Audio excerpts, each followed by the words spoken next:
వెతలు తీరును, కృపలు దొరుకును, సాటి లేనిది యేసుని నామం. యేసునామమే మధురం, మదిలో తలచిన ధన్యం. యేసునామమే మధురం. ప్రభువునందు ప్రియ దేవుని బిడ్డలారా, నేటి వాక్య ధ్యానం కొరకు ప్రార్థన చేద్దాం.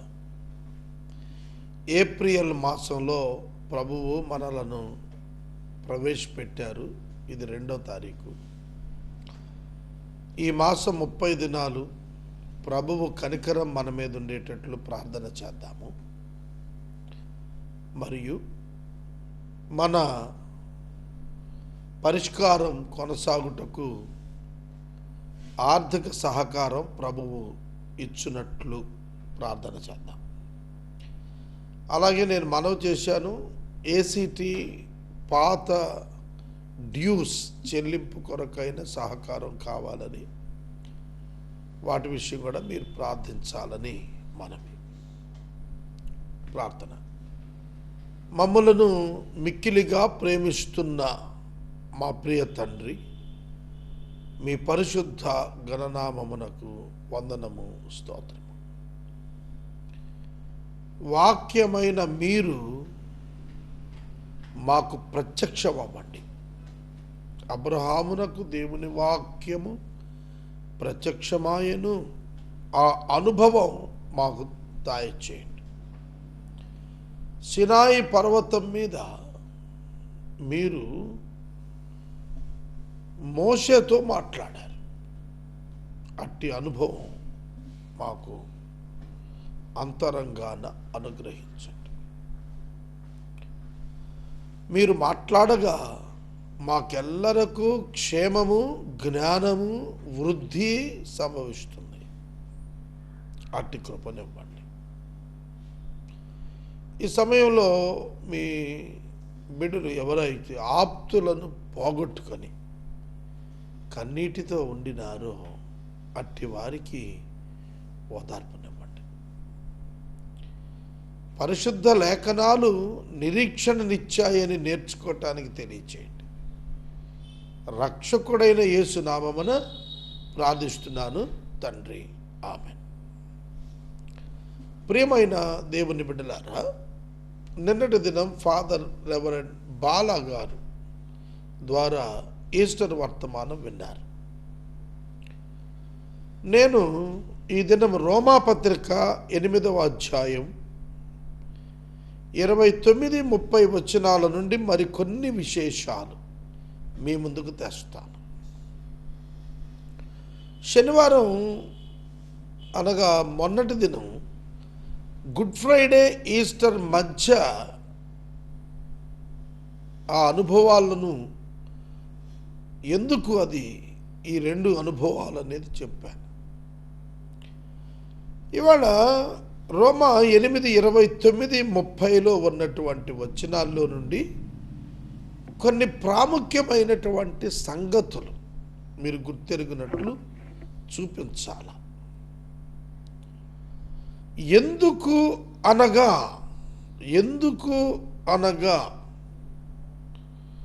29వ వచనం ఇంగ్లీష్లో వ్రాసినప్పుడు ఫర్, FOR, ఫర్, ఎందుకనగా ఈ పదము రీజన్ని సూచిస్తోంది. ఇలా జరగటానికి అలా జరిగింది, అలా జరగటం కొరకు ఇలా జరిగింది అనేది మనం వింటూ ఉంటాం. అర్థమైందా? దేవుడు ప్రతి మానవుని రక్షణ కొరకు ప్రణాళిక చేసి సిలువను స్థాపించి సిలువ ద్వారా రక్షణ ఏర్పాటు చేసి యేసయ్యనందు మనం ఆయన్ని ప్రేమించినప్పుడు మనలను ఆయన తన కోసము నిర్ణయించుకొని పిలుచుకొని నీతిమంతులకు తీర్చిన అనుభవాన్ని ఇస్తున్నాడు. అందుకే ఇక్కడేమన్నాడు, ఎందుకనగా సమస్తం సమకూడి జరుగుచున్నవి ఎందుకనగా అని చదవాలి. దేవుని ప్రేమించిన వారికి సమస్తము సమకూడి జరుగుచున్నవి ఎందుకనగా అని చదవాలి. జరుగుచున్నవి ఎందుకనగా యేసు అనేక సహోదరులలో జ్యేష్ఠుడయ్యేట్లు. That is the reason for God. దేవునికున్న ఏకైక కారణం ఏంటంటే యేసును అనేకులలో జ్యేష్ఠులుగా ఎంచాల. The humanity of Jesus Christ, యేసు యొక్క మానవత్వం ఉన్నదే, అది మనుషులందరిలోకెల్లా ఉత్కృష్టమైన మానవత్వం. అందుకే సహోదరులలో జ్యేష్ఠుడగునట్లు. జ్యేష్ఠుడు అని ఎప్పుడు అంటామండి? సహోదరులలో జ్యేష్ఠుడు అని ఎప్పుడు అంటాము?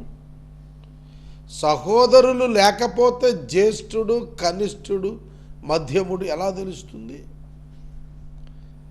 కనుక సహోదరులలో జ్యేష్ఠుడు అన్నప్పుడు హూ ఆర్ దీస్ బ్రదర్?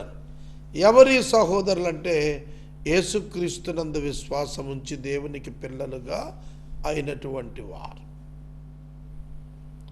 అట్టి వారిలో జ్యేష్ఠుడు అని యేసునకు ఆపాదించు నిమిత్తము దేవుడు ఎవరిని ముందుగా ఎరిగెనో, ఎవరిని ముందుగా ఎరిగెనో వారిని పిలిచెను. ఎవరిని పిలిచెనో వారిని నీతిమంతులకు తీర్చెను. ఎవరిని నీతిమంతులకు తీర్చెనో వారిని మహిమపరచెను. కనుక కారణం ఏంటంటే యేసు అనేకులలో జ్యేష్ఠుడు కావాలి అన్నప్పుడు యేసుతో అనేకులు ఉండబోతున్నారు సహోదరులు. సహోదరులలో జ్యేష్ఠుడయ్యేటట్లుగా యేసుకు దేవుడు ఏర్పరిచాడు. మనము ఆయన జ్యేష్ఠుడైతే ఆయన మనం ఆయన తర్వాత వారం. మనం ఆయన తర్వాత వారం. 100వ సంకీర్తన అన్నాడు, మనం ఆయన ప్రజలము, ఆయన మేపు గొర్రెలము. We are the sheep and he is our shepherd. Jesus is our shepherd. ఆయన మనకు కాపరి అయి ఉన్నాడు. అందుకే ఇక్కడ వ్రాస్తున్నాడు పౌలు గారు, మనము అనేకులు ఆయన తరువాత వారసులం కావాలి. మనము వారసులం కావాలి. క్రీస్తుతో కూడా మనం వారసులము. వారసులమైనటువంటి మనము యేసు మనకు జ్యేష్ఠుడవగా ఆయన తరువాత మనం ఉంటాం. ఇది కొరింథీ పత్రికలో 15వ అధ్యాయానికి వెళ్ళేటప్పటికి అక్కడ అద్భుతంగా రాశాడు. దాన్ని ప్రభువు చక్కగా వర్ణింపచేశాడు. ఏమనంటే, మృతుల పునరుద్ధానములో యేసుక్రీస్తు ప్రభువు ప్రథమ ఫలముగా బ్రతికించబడుతున్నాడు. ప్రథమ ఫలముగా ఆయన బ్రతికింపబడుచున్నాడు. ఒక మనుషుని ద్వారా మరణం వచ్చినట్లు ఒక మనుషుని ద్వారా మృతుల పునరుద్ధానము ఏర్పాటు చేశాడు. క్రీస్తు మృతులలో నుండి లేచుటకు ప్రతివాడు తన తన వరుసలోనే బ్రతికింపబడతాడు. ప్రథమ ఫలము క్రీస్తు. క్రీస్తు వచ్చినప్పుడు ఆయన వారు బ్రతికించబడతారు. కనుక the first fruit in resurrection nothing but the lord Jesus Christ. యేసుక్రీస్తు ఒక్కడే ఇప్పటి వరకు పునరుద్ధానుడైన వాడు. ఆయన ద్వారా మనమందరము పునరుత్థానులము అవుతాము. గుర్తించారా? కనుక ఇది జరగాలి. ఏది? మనము కూడా ప్రథమ ఫలమైన క్రీస్తు వెంబడి ఫలములుగా ఆయనకు దొరకాలి. అనగా మన కొరకు సమస్తం దేవుడే సమకూర్చి జరిగించాలి. మనము క్రీస్తుతో వారసులముగా, క్రీస్తుతో కూడా మనము బిడలముగా, సహోదరులముగా నిలిచినట్లు దేవుడు యేసు యొక్క సారూప్యతలోనికి మనలను తీసుకుని వెళ్ళటానికి ఆయన ముందుగా నిర్ణయించుకున్నాడు. యేసుక్రీస్తు వలె మనము పరిశుద్ధులముగా మారుట కొరకు, యేసుక్రీస్తు పరిశుద్ధుడు, మనము పరిశుద్ధులుగా చేయబడి ఆయనను పోలి ఉండునట్లుగా దేవుడు రక్షణ కార్యాన్ని చేశాడు. ఇది మనం తెలుసుకోవాల్సిన ప్రాముఖ్యమైనటువంటి సత్యం. సారూప్యత గలవారిగా చేయటానికి ముందుగా నిర్ణయించాడు. సారూప్యత అంటే ఈక్వాలిటీ, సమానత్వం. For those whom he foreknew, he also predestined to be conformed to the image of his son. సారూప్యత అంటే ఇమేజ్ ఆఫ్ హిస్ సన్, అలానే అయిపోతుంది. Image of his son, image of his son, in order that he might be the firstborn among many brothers, and those whom he called he also justified, and those whom we justified he also glorified. ఆయన ఎవరిని ముందుగా ఎరిగేనో వారిని నిర్ణయించుకున్నాడు.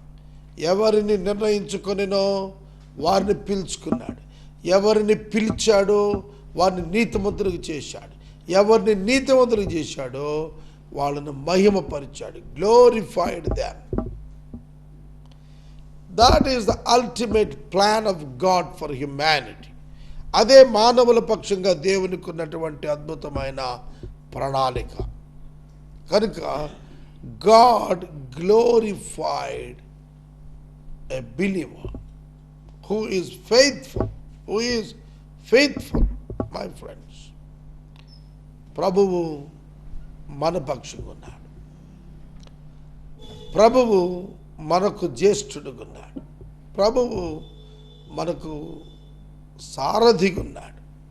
మన కొరకు ప్రాణం పెట్టిన వాడై ఉన్నాడు. ఇది మనం తెలుసుకున్నప్పుడు ఆయన యందు ఆనందించగలుగుతాం. కాబట్టి ఈ రెండు వచనాలు ఏం చెబుతున్నాయంటే, దేవుడు తన కొరకు మనలను ఏర్పరచుకొని, దేవుడు మనలను తన కొరకు పిలుచుకొని, దేవుడు మనలను తన కొరకు ఘనపరుచుకొనెను. God glorified us for himself. తన కొరకు మనలను ఘనపరుచుకున్నాడు. నిన్ను ఘనపరిస్తే నీకు లోకం సమీపంగా వస్తుంది. కానీ దేవుడు నిన్ను ఘనపరిస్తే తానే స్వయంగా వచ్చేస్తాడు. తానే స్వయంగా వచ్చి నిన్ను ఘనపరుస్తాడు. ప్రభువైన యేసుక్రీస్తు అటువంటి ఇన్కార్నేషన్. ఆయన నరావతారి అయి వచ్చి మన కొరకు సిలువను మరణించి తన ప్రాణమునిచ్చి మనలను జీవింపజేశాడు. ఇదే దేవుని వాక్యం మనకు చెబుతుంది. మరియు ముందుగా ఎవరిని నిర్ణయించనో వారిని పిలిచాడు. ముందుగా నిర్ణయించమని పిలిచాను. ఎవరైనా పిలిచనో వారిని నీతిమంతులకు తీర్చును. ఎవరిని నీతిమంతులకు తీర్చునో వారిని మహిమపరచును. నీతిమంతులైన వారు మహిమపరచబడతారు. గుర్తించుకోండి. ఒక వ్యక్తి కష్టపడి నీతియుక్తంగా జీవిస్తే ఖచ్చితమైన గుర్తింపు దేవుడు సమాజాన్ని ఆ వ్యక్తికి ఇస్తాడు. అతనికి తన యొద్ద కూడా తగిన ప్రతిఫలం ఇస్తాడు. ఎవరిని నీతిమంతులుగా తీర్చెనో వారిని ఘనపరిచాడు. ఎవరినైతే ప్రభువు ఈ లోకములో నియమించుకుని ఏర్పరచుకున్నాడో వారిని ప్రభువు ఘనపరిచి వారికి ప్రభువు మహిమను ఇస్తున్నాడు. మహిమ ఇవ్వబడింది విశ్వాసికి. అతని అంతరంగములోని మురికి స్వభావం పోయి దైవ స్వభావం వచ్చింది. దైవ స్వభావం వచ్చింది. అదే రక్షించబడిన వ్యక్తిలో ఉన్న గొప్ప ఆశ్చర్యం. 31వ వచనంలో ఇక అద్భుతమైనటువంటి ఆ బంధాన్ని వర్ణిస్తున్నాడు. మహిమపరచడం అంటే ఏంటండి? ఏమర్థమైంది? What is glorification which God had anointed on the believer? No separation is the glory. దేవుని నుండి వేరు కాకుండా ఉండటం అది మహిమ. Because we are righteous in Christ, we were welded to Christ. క్రీస్తుకు అతకబడ్డాం మనం. Inseparable, unable to separate. దేవుని నుండి వేరు కాలేము. That is the grace. Even anything cannot separate you from God. ఏది నిన్ను దేవుని నుండి వేరు చేయదు. ఓల్డ్ టెస్టిమెంట్ పీరియడ్లో పాపము వలన మనము దేవుని నుండి వేరైపోయాం. చాలా జాగ్రత్తగా వినాలండి. నేను చెబుతున్న మాటలు కొంచెం కూడా వేవరింగ్గా వినద్దు, అటెంటివ్గా వినండి. పొరపాటున అపార్థం చేసుకునే ప్రమాదం ఉంది. పాత నిబంధనలో మీ పాపములు మీకును నాకును అడ్డుగా వచ్చినవి అని చెప్పాడు. ఆ అడ్డుగా వచ్చిన పాపము కారణముగా అతి పరిశుద్ధ స్థలమును పరిశుద్ధ స్థలమును వేరు చేసి ఒక దట్టమైన తెర వచ్చేసింది. The holy of holies were separated from the holy place. పాపులెవ్వరూ ప్రవేశింపలేకుండునట్లుగా ఒక దట్టమైన తెర వచ్చింది. ఆ దట్టమైన తెర యేసు శిలువలో 6వ మాట పలికినప్పుడు చిరిగిపోయింది. The curtain was teared. చిరిగిపోయింది పైనుంచి కిందకి. ఇప్పుడు అతి పరిశుద్ధ స్థలం విజబుల్ అయింది. What does it mean? ఏమిటి దాని అర్థం? శరీరమును తెర చిరుగుట ద్వారా క్రొత్త నిబంధన చేశాడు యేసుక్రీస్తు. Because of the death of Jesus Christ, there is an access for a man to reach the God. దేవుని చేరుటకు మానవునికి అవకాశం దక్కింది యేసు మరణం వల్ల. ఆయన ఒక్కసారే దీన్ని ముగించి దేవుని దగ్గర ప్రవేశించాడు. In new testament even sin cannot separate the believer from God because of the grace and the Holy Spirit in him. నూతన స్వభావమున నివసిస్తున్న పరిశుద్ధాత్మ మనలను శుద్ధి చేయుట ద్వారా, హెచ్చరించుట ద్వారా, మనము పశ్చాత్తాపపడుట ద్వారా దేవుని నుండి వేరగకుండా మనలను ఆయనతో అనుసంధానపరిచాడు. The cross of the Christ, యేసుక్రీస్తు యొక్క శిలువ మనలను దేవునితో శాశ్వత సంబంధికులుగా చేసింది. ఇటర్నల్ రిలేషన్షిప్ ఎస్టాబ్లిష్ అయ్యింది. That is glory. అదే గ్లోరీ, మహిమ. నాకున్న మహిమ ఏమిటంటే ఐ కాంట్ పెరిష్. నేను నశించను. It is the glory. నాకు మరణం లేదు. That is the glory. నాకు మరణము లేదు అనేదే మహిమ. ప్రియ దేవుని బిడ్డలారా, ఇట్లుండగా ఏమందుము? దేవుడు మన పక్షమున ఉండగా మనకు విరోధి ఎవడు? What then shall we say to those things? If God is for us, who can be against us? If God is for us, దేవుడు మన పక్షాన ఉంటే మనకు విరోధేవుడు. నిన్న ఒక పెద్ద బిషప్ గారు నా దగ్గరికి వచ్చారు, వెరీ సీనియర్ మోడరేట్ బిషప్. ఆయన ఒక్కటే మాట చెప్పాడు. బిషప్ గారు ఒక మాట చెప్తానండి, నా సేవ 35 ఏళ్లలో నేను గ్రహించాను, నన్ను ఏదో చెయ్యాలని యత్నించిన వారిని నా ప్రమేయం లేకుండా నేనేమి చేయకుండానే దేవుడు వాళ్ళను తాను చూచుకున్నాడు. దేవుడు చూచుకున్నాడు. అసలు నేనేమీ చేయకుండానే God has taken the steps which were needed. వారిలో అనేకులు నష్టపోయిన వారిని చూశాను అన్నాడు. దేవుడు మన పక్షాన్ని ఉంటే మనకు విరోధేవుడు.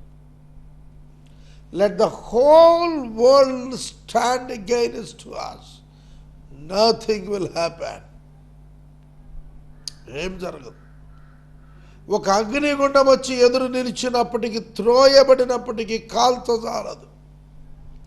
ఒక జలప్రవాహం వచ్చి ముంచి వెళ్ళిపోయిన ముంచజాలదు. This is the glory God has already ordained on the believer. ఇదే మహిమ విశ్వాసం మీద దేవుడు ఉంచినది. The sin cannot perish a believer because of the propitiation of Jesus Christ which was made on the cross. శిలువలో దేవుని కుమారుడైన క్రీస్తు చేసిన క్రియ వలన ఒక పాపి నరకానికి వెళ్ళకుండా దేవుడు అతనిని రక్షించగలుగుతున్నాడు. The solution and the answer is the Christ alone.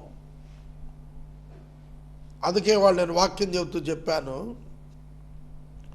మనుషులందరూ దేవుడా పాపం క్షమించని అడుగుతారు, కానీ విశ్వాసి దేవా పాపం క్షమించినందుకు కృతజ్ఞతలను స్తుతిస్తాడు.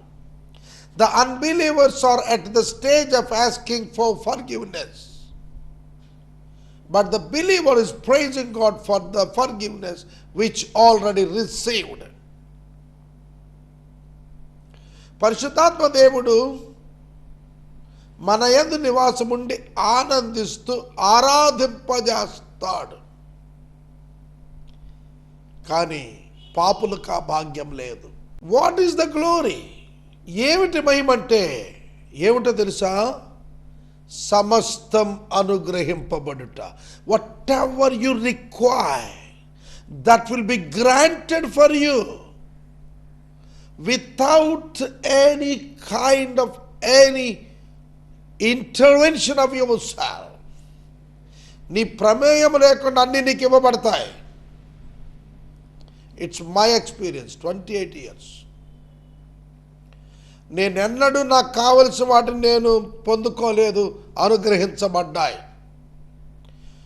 నేను పొందాను ఆయన అనుగ్రహించగా. నేను కొనుక్కున్నానని చెప్పడానికి ఇది లేదు, నేను సంపాదించానని చెప్పడానికి లేదు, నేను వరముగా పొందాను అన్నింటినీ. కనుక ఒక విశ్వాసిగా నేనంటాను నేను పొందాను అని అంటాను, కానీ ఒక అవిశ్వాసి అంటాడు నేను సంపాదించానంటాడు. I earned on my own అంటాడు అవిశ్వాసి. But a believer can say, I received everything in grace, in abundance of the God. దేవుని సమృద్ధి నుండి కృపచేత నేను పొందానంటాడు తప్ప నా జ్ఞానంతో, నా శక్తితో, నా బలంతో, నా తెలివితో నేను సంపాదించాను అని అనడు విశ్వాసి. అది అవిశ్వాసి అంటాడు.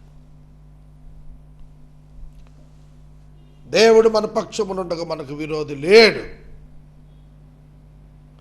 మనకు విరోధిగా నిలబడగలిగిన వాడు పుట్టడు కూడా ఇక.